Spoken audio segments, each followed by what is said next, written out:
Olá, você que é fã do Reconversa, uma conversa um pouquinho diferente hoje. Eu e o Alfredo Vardi voltamos com as entrevistas, normalmente a partir de 17 de julho. Hoje eu quero fazer uma pausa para pensar e para comentar os 6 meses do governo Lula. Muita bobagem, a palavra é essa, se escreveu a respeito já desde a vitória do petista. Porque em seguida começou a articulação para a PEC da transição. E olha aqui, já ali eu comentei, apesar de o Lula ter vencido com um Congresso que em tese seria notavelmente hostil a ele, eu observei num texto que tudo indicava que a imprensa seria, digamos assim, a oposição mais organizada ao Lula. E acho que, de algum modo, eu estava certo, ou eu estava certo mesmo, porque, como vocês veem, a direita está notavelmente bagunçada, ainda mais depois que o Biltre se tornou inelegível. Nós vimos as reações as mais despropositadas e ainda voltarei a esse assunto aqui. Mas eu dizia, a imprensa tende a ser uma espécie de polo de oposição, porque a primeira coisa que o Lula constatou depois da vitória é que precisava da PEC da transição, a chamada PEC da transição. E quando se falou isso, foi um Deus nos acuda. Porque, no máximo, os ditos liberais, né, no jornalismo, queriam o dinheiro para saldar o Bolsa Família, o auxílio emergencial de 600, convertidos esses 600 em Bolsa Família e pronto. E o resto, por incrível que pareça, o resto ficaria submetido ao orçamento que Bolsonaro e Paulo Guedes haviam enviado para 2023, para este ano. O que é um absurdo, o que é um descalabro, o que é, se querem saber, uma indecência. É preciso que a gente diga as coisas como são e que as chame pelo nome. Por que se falava ali, 70 bilhões da PEC da transição? 70 bilhões era para cobrir só o Bolsa Família de R$600. E olhe lá que o Lula ainda tinha falado de 150 para criança até 6 anos, podia faltar. Mas e o Minha Casa Minha Vida? E o Bolsonaro havia deixado 36 milhões. E o programa Farmácia Popular, que ele praticamente havia destruído? E o Mais Médicos, que precisava retomar? E a saúde, que tinha tido um corte previsto para este ano no orçamento do Bolsonaro de 16 bilhões? E a educação, outro corte de 12?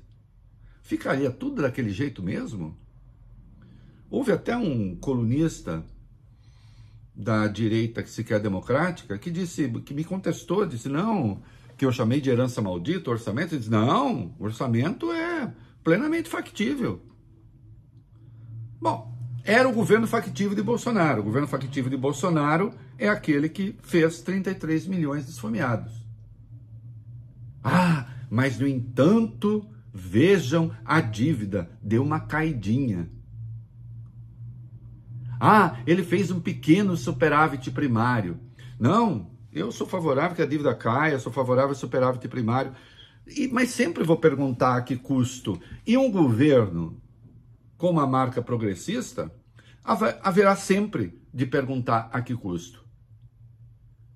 E o governo que ganhou a eleição, por uma margem estreita, é verdade, é um governo, era então, uma perspectiva de governo progressista, não o de Jair Bolsonaro. E, portanto, é claro que a PEC da transição teria que ter um valor maior, até para fechar as contas do próprio Fujão, porque ele foi embora e largou o rombo aí.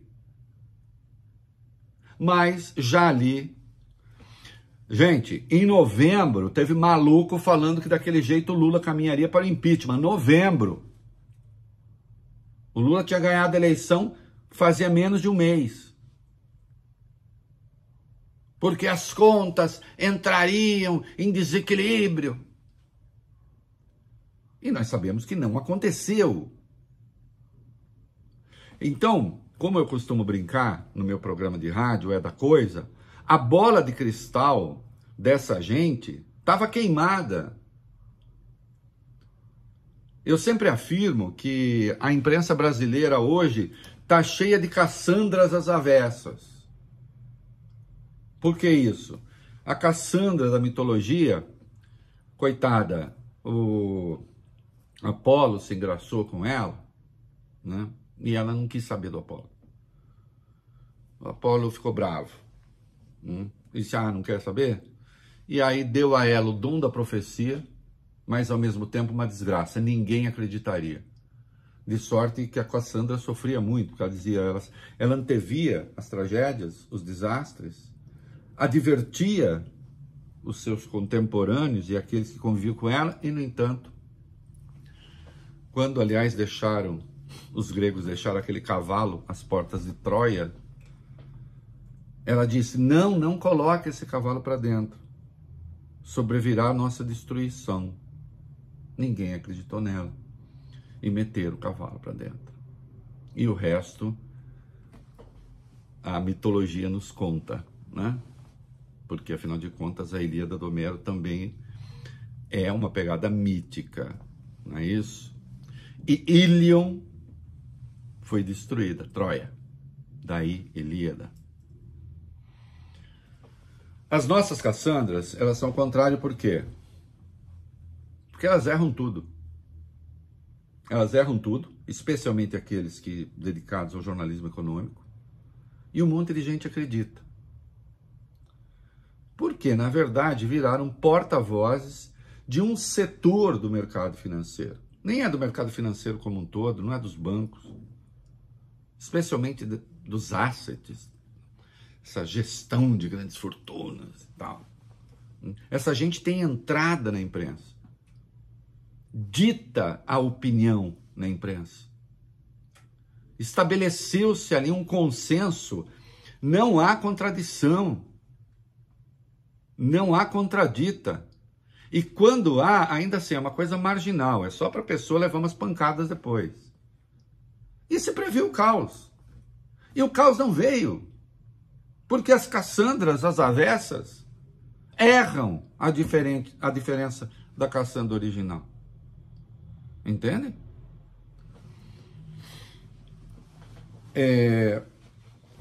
Lula recriou os programas sociais, restabeleceu as regras do Bolsa Família, que precisava, porque o cadastro único tinha sido destruído, inclusive com desperdício.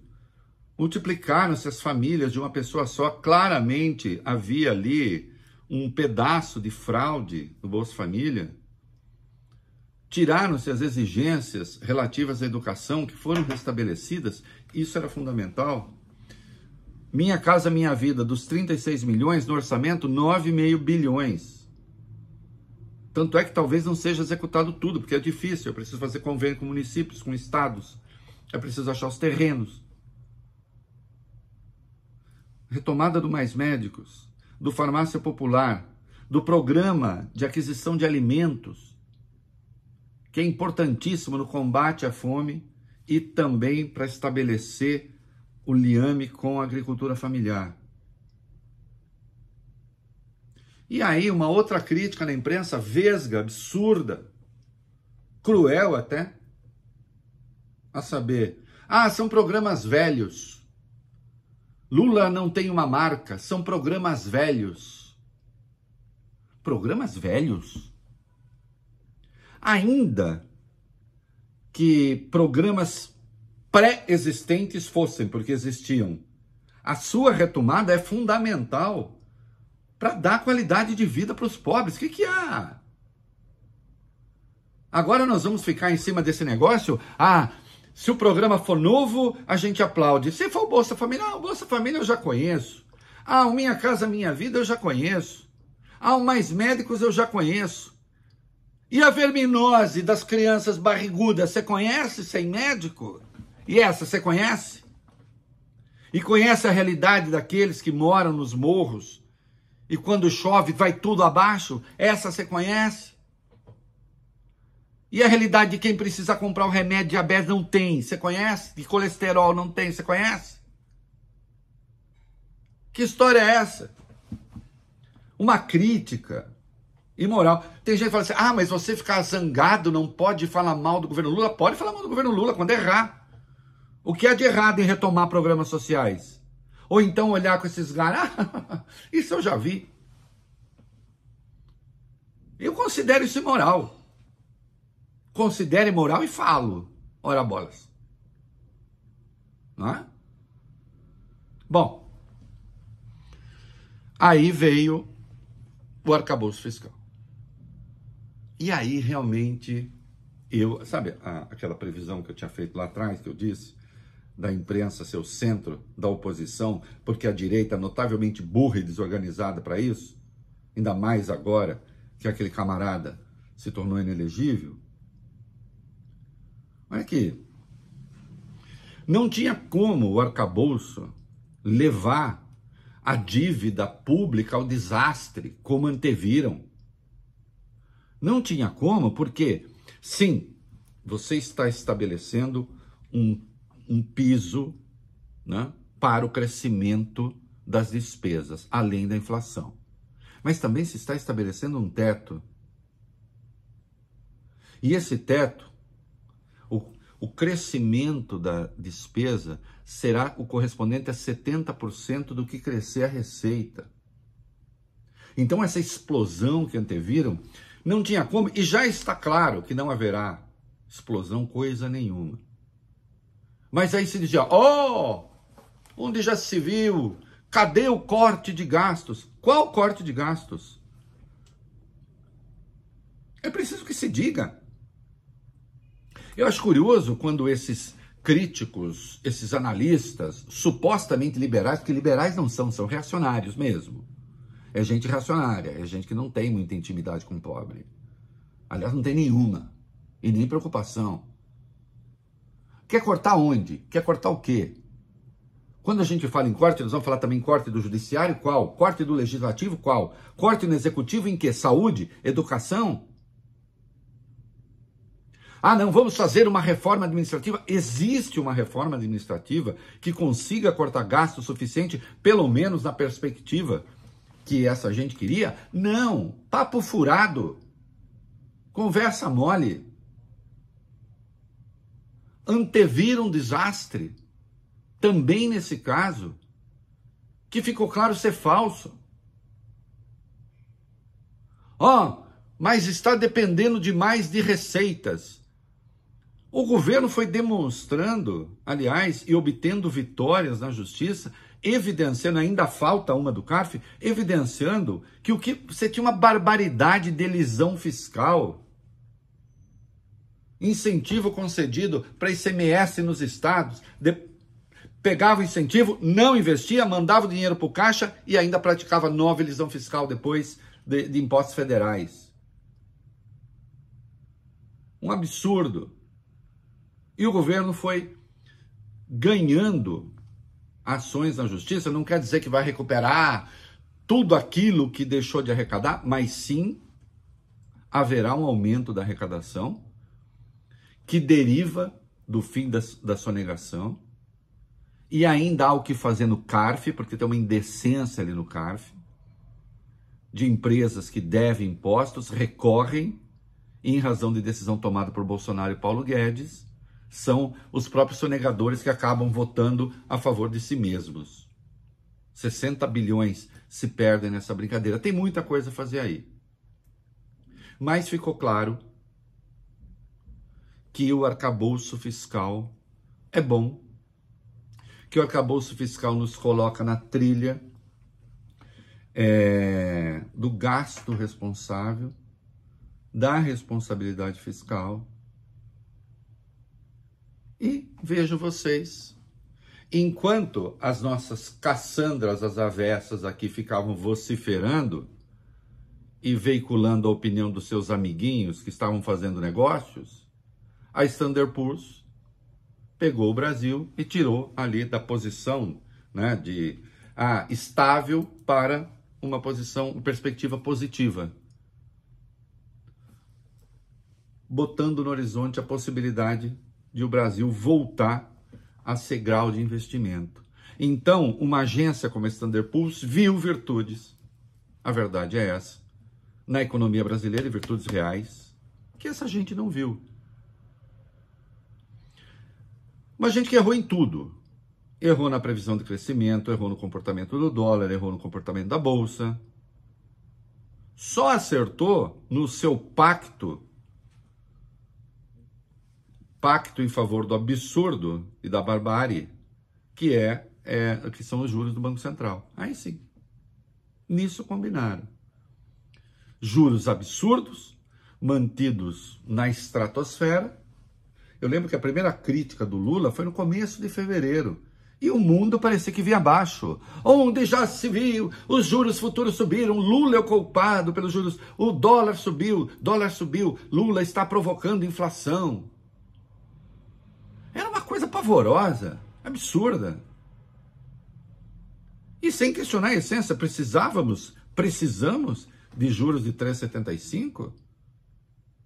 Passando a operar com juros reais de 8%, de 9% quase. Ainda. E quando se fazem previsões positivas, chegaremos ao fim do ano com juros reais de 6,6%. Meu Deus! Continuam pornográficos. A verdade é essa. Mas também aí, o governo logrou uma mudança importante, conseguiu, nesse sentido que eu estou usando o verbo, conseguiu uma vitória importante, que foi a mudança do modo de se calcular a meta da inflação. Vejam, com muita habilidade se manteve a meta de 3% para 2026, mas já em 2025 você começa a verificar períodos mais longos, não é mais o ano calendário. Porque você consegue abrigar choques, desconsiderar determinadas variáveis que impactam na inflação para baixo ou para cima. Então, uma perspectiva de mais longo prazo. Como faz o resto do mundo? Sabe quem tem meta de inflação anual no Brasil? No mundo? O Brasil, a Tailândia e a Turquia. Os Estados Unidos não. A União Europeia não. O Reino Unido não. O Japão não. O mundo não. E aí vem o Roberto Campos, não, é claro que realmente esse modo de calcular a meta é melhor. Puxa vida, debate que poderia ter sido lançado há mais tempo. Mas o Lula precisa ficar criticando a taxa de juros? Precisa. Precisa por quê? A palavra do BC é Deus revelado? Hein? Mais um BC que errou, né? Nós vimos isso. A crítica do Lula de fevereiro. Nós chegamos a esse mês de junho com um vexame do Banco Central, lamento. Houve. Mantiveram a taxa de juros, o que é injustificável de novo, e fizeram um comunicado ainda meio mal criado na linha. Vai cair na próxima reunião em agosto? Não sei. Não sei. Foi uma grita generalizada, o próprio Banco Central perdeu muitos dos seus apoios, e aí faz uma ata dizendo, a maioria da diretoria acena com a possibilidade de uma redução da taxa em agosto. É, Dedé? É mesmo? Por que não botou isso no comunicado? Essa maioria que apareceu na ata estava onde no comunicado? Então, a verdade é que o Brasil, nestes 6 meses de governo Lula, no que concerne as ações de governo, está caminhando bem. Sim, tem coisa ali de que eu não gosto, já vou falar, mas está caminhando bem. Olha aqui, o dólar fechou o primeiro semestre com queda de 9,27%. A Bolsa com rendimento positivo, 7,61%. Cadê a argentinização? A venezuelização? Cadê? Onde está? Ah, não, Reinaldo, mas isso é coisa da extrema-direita. Não, mesmo, eu insisto, na imprensa um mau humor absurdo, injustificável, que não se explica. Porque a verdade é que os indicadores econômicos vinham mostrando que o governo estava fazendo opções corretas. Querem um outro exemplo? Pois não. Plano Safra. Olha o agro, o Lula terá muita dificuldade com o agro. Tem, eu sei, tá lá, uma parte no centrão, outra parte pressionando, outra parte puxando o saco de Bolsonaro, porque se chama de agro e agro não é. É o quê? Bando de pistoleiro, madeireiro, de fascista, sim. Não estou chamando o agroprodutivo de fascista, nem o Lula chamou. Chamando de fascista quem promove invasão de terra, quem promove confronto com o índio, quem promove desmatamento ilegal e depois apoia o tal do capitão agora desmoralizado. E aí se falava, nossa, um plano safra que se chegar a 400 bilhões, pô, mas passou em muito. Passou em muito. Só o plano safra para os empresários do agro, grande e médio, 364 bilhões, 27% a mais do que o plano safra passado. Agricultura familiar, 77 bilhões, 35% a mais do que o plano safra passado. 364, mais 77, 440 bilhões, arredondando, de plano safra. O agro tem o que a reclamar? Não, o Lula não vai fazer distribuição de rifles, de fuzis. Está distribuindo financiamento. Hein? O que lhes parece? Não parece melhor? Eu acho. Então, o país está caminhando bem nesses 6 meses. Apesar de tudo, apesar das dificuldades. Lula voltou a colocar o Brasil do lado bom do mundo na política externa. O Brasil, essa ideia do Brasil voltou, é verdade. E especialmente passou a atuar na política externa em conexão com a economia brasileira, o que é fundamental.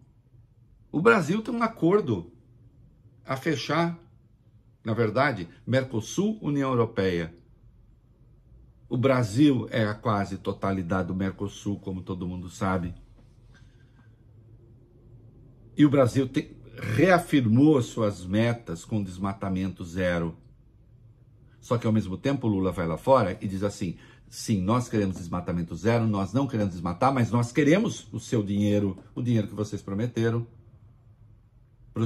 para os países preservarem as suas florestas.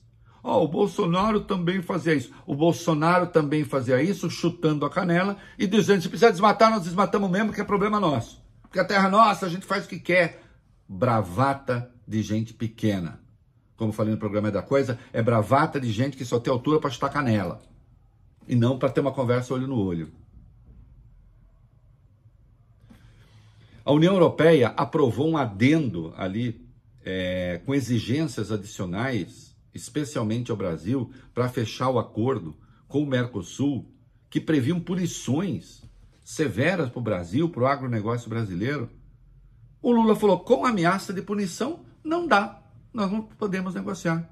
Parceiros não punem, parceiros negociam. Só isso que o Lula fez mais pelo agronegócio do que toda a gritaria do Bolsonaro. Não é só a grana que ele está que está sendo tornada disponível a mais, em volume muito maior. 100 bilhões a mais do Plano Safra, quando junta tudo. Entendem? Então, nós estamos falando de um outro paradigma de governo. Ah, mas o Lula tem problemas com o Congresso. Comecei a tratar desse assunto, tem problemas com o Congresso, e se anteviu inicialmente que nem governar conseguiria. Porque sim, é um Congresso, essa conformação que está aí, é muito pior do ponto de vista ideológico, muito mais reacionária, muito mais atrasada do que aquela encerrada em 2022. Não obstante, estão conseguindo aprovar as coisas importantes. Por exemplo, o arcabouço fiscal, muito importante. Ah, mas o Brasil teve derrota, e o governo teve derrota, por exemplo, na questão do marco temporal da demarcação de terras indígenas. É verdade. Essa é uma questão que está aí, mas que será decidida pelo Supremo, e o marco temporal é inconstitucional. Não há como, isso vai se resolver por outra via. A via da negociação, do pagamento de indenização, tudo isso terá de ser negociado. É claro que você tem um centrão que faz as suas exigências, mas isso antecede o Lula. Quem entregou parte do executivo para o Congresso foi o Bolsonaro. Ele tinha medo do impeachment, criou o orçamento secreto e resolveu não governar ele próprio, a não ser em algumas questões. O Lula está querendo governar, faz questão de governar. E é claro que há conflito. Agora, olha aqui, isso não vai passar. Isso não vai passar. Vai ter que continuar a liberar a emenda. E não há nada demais nisso, desde que seja clara a liberação, desde que tenha um nome. Porque o Congresso não voltará a ter o poder que tinha, ou seja, não haverá uma diminuição de poder do Congresso. Ao contrário, vai aumentar. É por isso que eu acho que a gente tem que discutir com seriedade o regime semipresidencialista ou semiparlamentarista, como queiram, um pouco o modelo português, fazer esse debate a sério. Ah, não, mas o Lira também já defendeu isso, será que é ruim? Eu sei lá que o Lira está defendendo, eu sei o que eu estou defendendo. O que eu estou dizendo é que hoje o Congresso está co-governando o Brasil sem ter responsabilidade. Ele está entrando para gastar o dinheiro. Mas para cobrar o resultado, não. Cobrar o resultado, estamos cobrando o presidente da República. Então essa é uma coisa que não está diretamente ligada ao Lula. E aí também, eu acho engraçada certa crítica da imprensa, me parece meio fora de registro, que é o seguinte: então vocês encontram textos quase ironizando o Lula, olha só, a base não está organizada, olha que bagunça, não acontece, o Rui Costa não se entende com Alexandre Padilha, e os dois não se entendem com Lira, e não sei o quê, e crítica. Aí, porque também o Centrão quer emendas, o governo libera emenda, onde já se viu liberar emenda, também esse governo é o dano que se recebe. Bom, então faz-se o quê? Partimos para, sei lá, oração? Todo mundo se ajoelha, fala, e aí, quem sabe? Não, porque, por exemplo, a bancada religiosa, a coisa que menos se fala ali é de oração, porque não é de oração que se trata. Tem mais a ver com doação, né? No caso de dinheiro público. Também nesse caso tem que ter relação transparente. Então o governo tem que negociar. É o caminho. É por isso que eu acho que no futuro é preciso repensar essa relação. Agora, dado o conjunto da obra, andou-se bem até aqui. Há outros desafios. Tem o desafio da reforma tributária. Olha aqui, eu torço para estar errado, porque eu acho que é importante fazer uma reforma tributária, mas eu sinceramente falo, vamos começar agora. Eu não acho que isso ande. Mas também posso errar uma, pelo menos, mas eu não acho. Eu estou vendo muitos setores reagindo, já estou vendo governadores reagindo, e em suma, eu tenho 61 aninhos, eu já vi alguns debates de reforma tributária E estamos vivendo agora aquele ponto a que sempre chegaram os debates de reforma tributária, quando nada mais anda. Porque tem um problema na reforma tributária. Que é o seguinte, eu vou nos colocar aqui. Pensem vocês também aí, vocês, eu, mais um grupo de gente, nós temos divergências várias sobre um total de dinheiro que precisa ser redistribuído. É um total, é X, é um total fechado. E nós que vamos discutir, eu, vocês, os outros, todos nós achamos que nós estamos perdendo já hoje. Eu falo assim, então vamos mudar o sistema para todo mundo ganhar? E ainda eu, você, não sei o quê, nós somos assim, nós somos a federação, né? Os estados, os municípios. Digamos que acima de nós tem um ente, o ente federal, que também está disputando. Também o ente federal acho que perde, os entes federados acho que perdem, todo mundo acha que perde. Então vamos nos reunir para fazer um troço e que todo mundo ganhe. Desculpa, não vai acontecer. Não é? Infelizmente, acho que não será dessa vez. E eu, se sou o governo Lula, se sou o Fernando Haddad, que está indo muito bem, eu não amarro meu burro nesse poste, não. Porque tende a criar confusão. Porque se é coisa de que o governo federal não precisa, é de queda de arrecadação. O que precisa, inclusive, é combater sonegação para aumentar a arrecadação. De fato, ela é muito importante para o arcabouço fiscal. Não é? Olha aqui. Temos desinteligências acontecendo na área externa? Temos. Guerra Ucrânia-Rússia. O Lula se queimou no mundo com isso. É uma visão um pouco assim de joelhos para os Estados Unidos, eventualmente para a União Europeia. Não é a posição, por exemplo, do chamado Sul Global. E esse Sul Global também está no mundo. E nesse Sul Global, por exemplo, está a China. Está a Índia. Então não é assim. Não é assim, como se diz. A posição do Lula é essencialmente correta. Se não tiver negociação, não se sai do lugar em que se está, e o lugar em que se está é um lugar de extremo perigo. Então vamos legitimar a invasão da Crimeia, legitimar a invasão do leste da Ucrânia. Eu não estou legitimando nada. Eu preciso citar casos do mundo hoje em que você tem territórios ocupados por outros países e se estabeleceu ali, se resolveu congelar a situação, porque se considera que, de outro modo, a guerra é permanente e não se vai para lugar nenhum?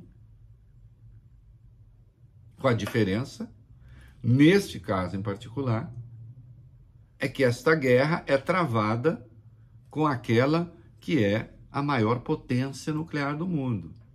Outro dia eu li uma burrice, como é que é? Potências nucleares já perderam guerra, a França perdeu a guerra da Argélia, os Estados Unidos do Vietnã. É brincadeira. Não é possível que estejam fazendo essa comparação. Por um acaso, quando a França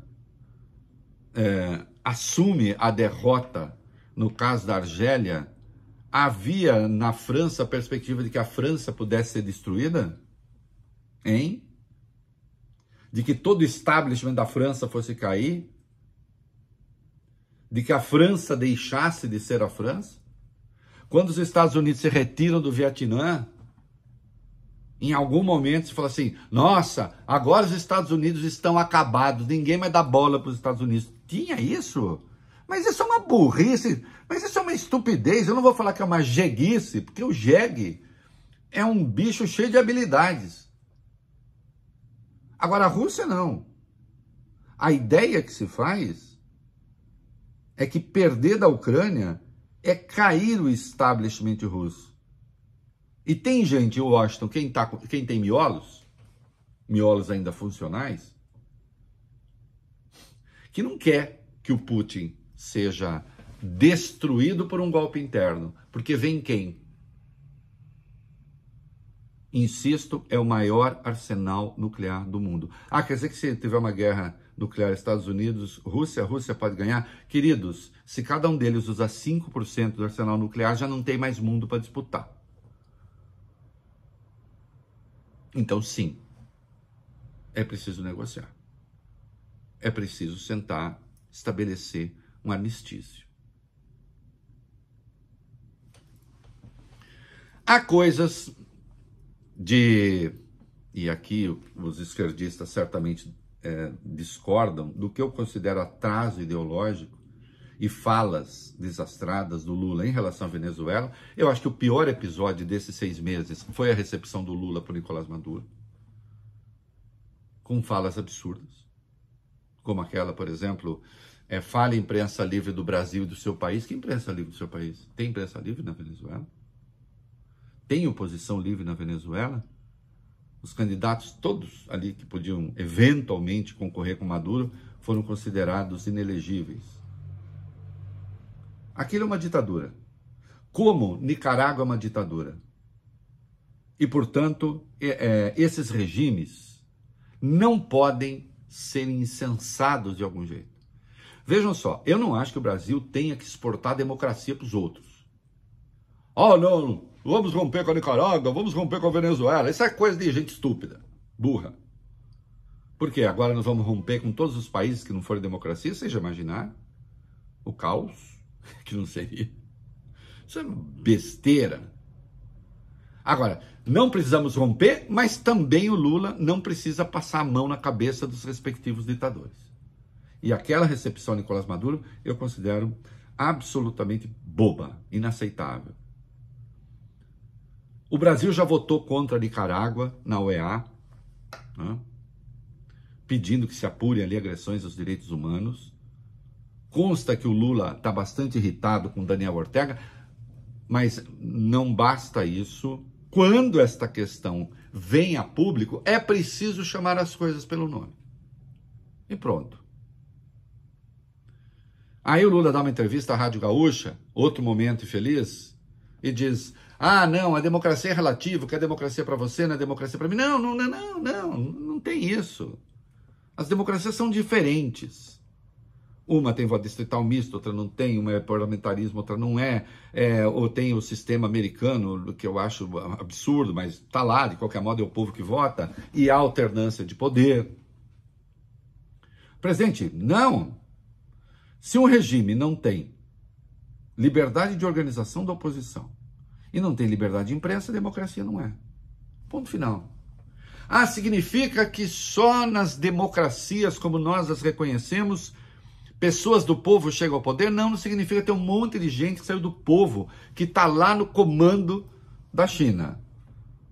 Pertence ao Comitê Central do Partido Comunista, vindo do povo.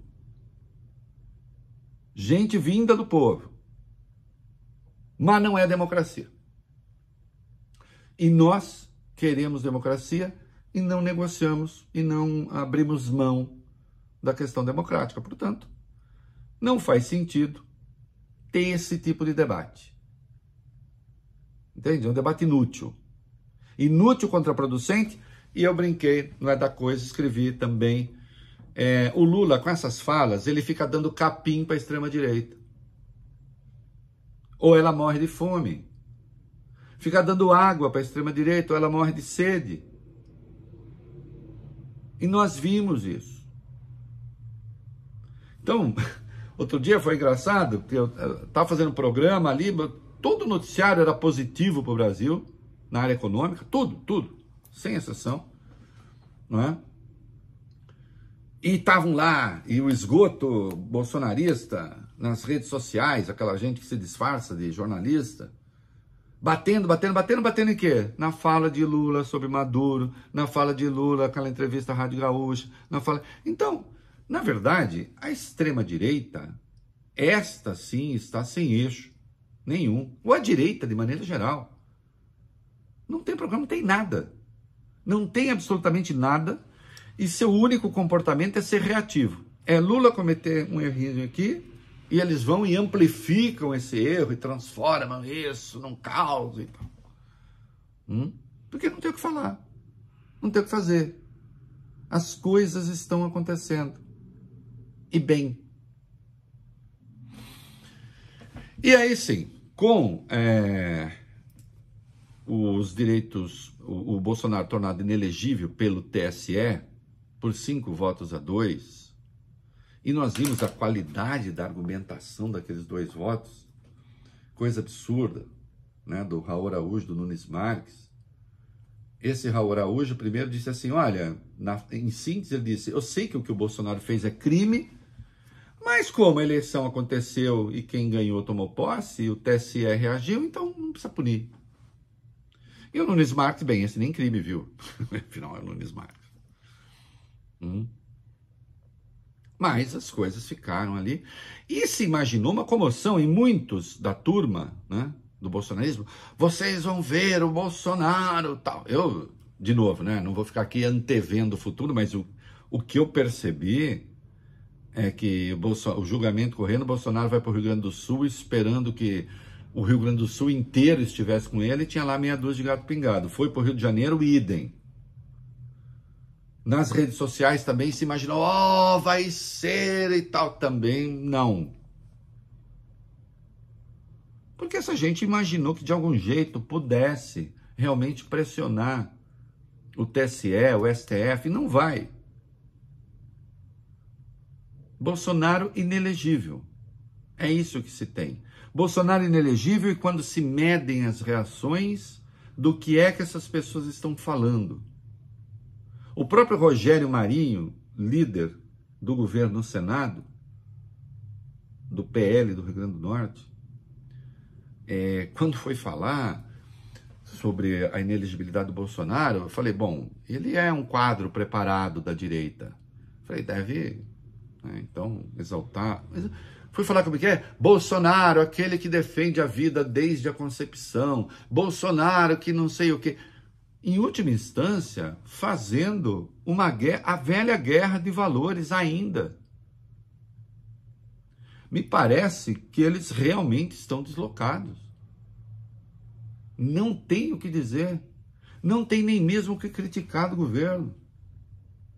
Como é que é? O governo, a comunização, o agro. Tanto é que tem a CPI do MST, que eles pretenderam transformar. Tá aí, agro nunca teve tanto dinheiro, Jesus. Quando é que o agro teve o dinheiro que tem agora? Então, essa extrema-direita está sem agenda. E agora, vai ver, bom, quem ocupa o lugar de Bolsonaro? Sei lá, o Zema. O Zema, outro dia, resolveu aparecer a público ao debate citando uma frase de Mussolini. Ainda que aparentemente sentido crítico, mas visivelmente ele nem sabia o que ele estava falando, a verdade é essa. Parece ter concepções pouco lisonjeiras sobre o Nordeste do Brasil. Tarcísio de Freitas, Gilberto Kassab, um dos homens fortes do governo, ou o homem mais forte do governo, acha que ele tem que investir na sua reeleição ao governo de São Paulo, o que me parece plausível. E até agora, pelo menos, me parece que ele está sendo mais competente em criar a fama de que é competente. Preciso ver. Já pode pensar na presidência? Aliás, o Kassab lembra que isso não dá muito certo em São Paulo. Você está no governo do estado, você pensar em presidência, a tendência é quebrar a cara, ficar sem a presidência e o governo de São Paulo, que é um posto muito importante, né? É o segundo orçamento do Brasil. Então, entendo que o governo está, sim, no bom caminho, fez coisas notáveis para esses 6 meses, e quem ainda está sem eixo, direção em nada e liderança é a direita, a extrema-direita. Em tese, vejam que curioso, se abre uma avenida para o centro político. Porque quem está no governo sempre tem desgaste, isso é evidente também. A direita, que havia sugado e galvanizado o centro, está vivendo um momento importante de perda de perspectiva. Pesquisa da Datafolha aí deu Bolsonaro em torno de 25%. Então, haveria um campo para o centro. Se o PT tem coisa de 29%, o Bolsonaro tem coisa de 25%, você teria ali, né, uns, sei lá, 40% do centro, 60% do centro, à espera de alguma coisa. 40%, né? Mas vem cá, esse centro quem é e quer o quê? Até agora, parece que isso que se chama centro ainda não fugiu daquilo que eu chamei lá no começo, no ano passado, nas disputas eleitorais, chamei de candidato nem. Lembra-se disso? Nem Lula, nem Bolsonaro. Alguém que se colocaria pela dupla negação. Mas se coloca pela dupla negação, o que é que tem de afirmativo? As pessoas não querem votar em 2 nãos. Quando se vota em um sim. E no caso do segundo turno, em um não.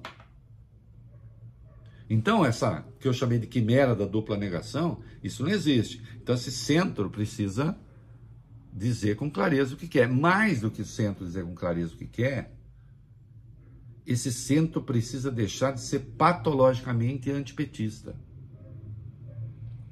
Porque, convenha, fica muito difícil pintar como um perigoso esquerdista um presidente que tem Geraldo Alckmin como vice, que tem 3 ministros do PSD, que tem 3 ministros do União Brasil, que tem 3 ministros do MDB, que faz um arcabouço fiscal com características inequivocamente conservadoras do ponto de vista institucional e do ponto de vista econômico, é nesse sentido que eu chamo de conservador, não é disruptivo em nenhum momento de concepções consagradas sobre equilíbrio fiscal, que dá 364 bilhões em financiamento para um agronegócio que, na média, é hostil a esse próprio governo. Como é que vai caracterizar esse governo de esquerdista perigoso?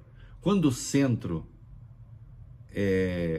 tenta a sua postulação, qual é o discurso que tem de encontrar aí? E se, pergunto eu, esse centro já estiver, e eu acho que já está, abrigado no próprio governo petista? Hein? O fato de algumas personalidades do centro não se sentirem representadas e à vontade nesse arco não quer dizer que esse arco não esteja abrigando esse centro e não tenha atraído esse centro. Porque outra crítica que eu cansei de ouvir nesses 6 meses também, especialmente 3, 4 primeiros meses, Lula prometeu um governo que seria de frente ampla, e de frente ampla não tem nada. Lula agora está mais esquerdista do que estava em 2003, mais não sei o que. Era tudo conversa mole de gente que estava torcendo para a vaca e para o brejo, ou por razão ideológica, ou porque estava tendo seus interesses imediatos contrariados, porque aí colocados no mercadão da especulação. Então quer dizer que não se pode criticar o governo? Não, eu mesmo fiz críticas aqui. Acho que o governo tem que melhorar muito, por exemplo, na área de comunicação. Acho que tem de descobrir as redes sociais. O PT está muito atrasado nisso, e o próprio governo. E atenção, tem de ser coisas separadas, não pode se misturar. Uma coisa é o partido, outra coisa é o governo. Tem muita coisa a fazer. Na área ideológica, apontei aqui algumas desnecessidades. Agora, a verdade é a seguinte: eu achava que o governo tinha feito boas escolhas. Eu, e aqui posso falar em nome do meu parceiro de podcast, eu, Valfrido, desde o começo, achávamos que o governo estava fazendo boas escolhas, discordando, claro, de muita coisa, mas fazendo boas escolhas, e que haveria uma perspectiva virtuosa. Nós estávamos certos, isso está em curso, e as Cassandras incompetentes que previram o caos perderam, estavam erradas. Ainda há gente que acredita em vocês, mas daqui a pouco não também. Daqui a pouco as pessoas vão constatar que no que lhes diz respeito, vocês precisam passar por uma baita reconversa. É isso aí. Tchau.